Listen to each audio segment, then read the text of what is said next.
नमस्कार. तनिष्का रेसिपीमध्ये आज आपण मस्त चमचमीत अशी आंगशा रशाची अंड्याची भाजी करणार आहोत. त्यासाठी पॅनमध्ये थोडंसं तेल ॲड करायचं आहे. त्यानंतर एक बारीक कापलेला कांदा, या तेलात एक बारीक कापलेला कांदा परतून घ्यायचा आहे. कांद्यासोबतच आपण 7-8 लसणाच्या पाकळ्या, 1 ते 1.5 इंच आल्याचा तुकडाही परतून घेऊ. आल्याचे इथे मी बारीक काप करून घेतलेले आहेत, म्हणजे ग्राइंडिंगला सोपं जाईल.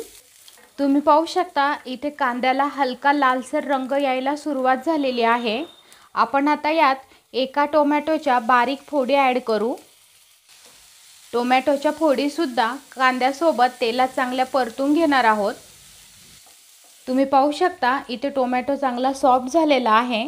आपण आता गॅस बंद करू आणि हे सगळे जिन्नस थोडेसे गार होऊ देऊ. हे सगळे जिन्नस चांगले गार झालेले आहेत. आपण आता ते ग्राइंड करून घेऊ.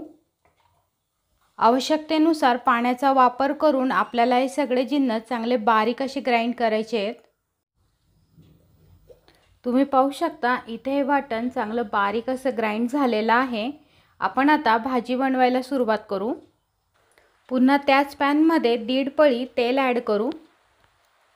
तेल चांगलं तापलं की त्यात वाटण ॲड करायचं आहे.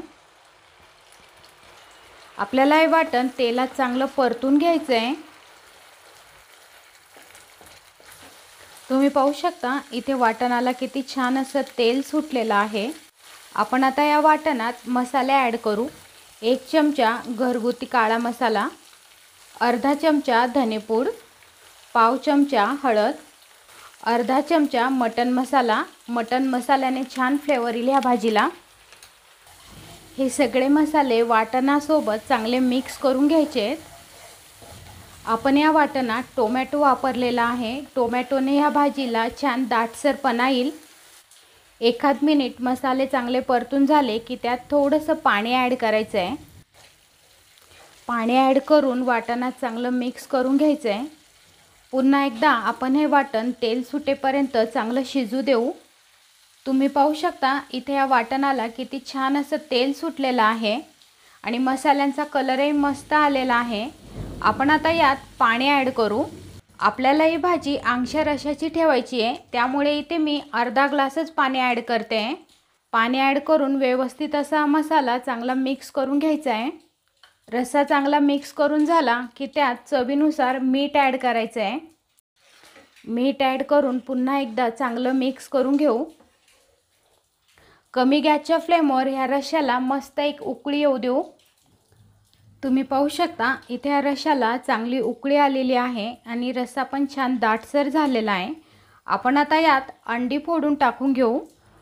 इथे मी 3 अंडी फोडून टाकलेले आहे. अंडे तुम्ही कमी जास्त करू शकता तुमच्या आवडीनुसार. आता आपण ही भाजी कमी गॅसच्या फ्लेमवर चांगली शिजू देऊ. 4-5 मिनिटांनंतर ही अंडी एका बाजूने व्यवस्थित अशी शिजलेली आहेत. आता आपण ही अंडी उलटवून घेऊ, म्हणजे दुसऱ्या बाजूनेही चांगले शिजतील. सावकाश अशी ही अंडी आपल्याला उलटवून घ्यायची आहेत. तुम्हाला जर ही भाजी थोडी पातळ हवी असेल तर यात तुम्ही अजून थोडं गरम पाणी करून ॲड करू शकता. पुन्हा आपण ही अंडी दुसऱ्या बाजूने चांगली शिजू देऊ. 4 ते 5 मिनिटात इथे अंड्याची दुसरी बाजूही व्यवस्थित अशी शिजलेली आहे. तुम्ही पाहू शकता किती छान असे अंडे शिजलेले आहेत. आपण आता गॅस बंद करू आणि या भाजीवर कोथिंबीर टाकू. रेडी झाली आहे चमचमीत अशी अंड्याची भाजी. तुम्हाला ही रेसिपी कशी वाटली ते कमेंट करून नक्कीच सांगा. रेसिपी आवडल्यास चॅनलला लाईक, शेअर आणि सबस्क्राईब करायलाही विसरू नका.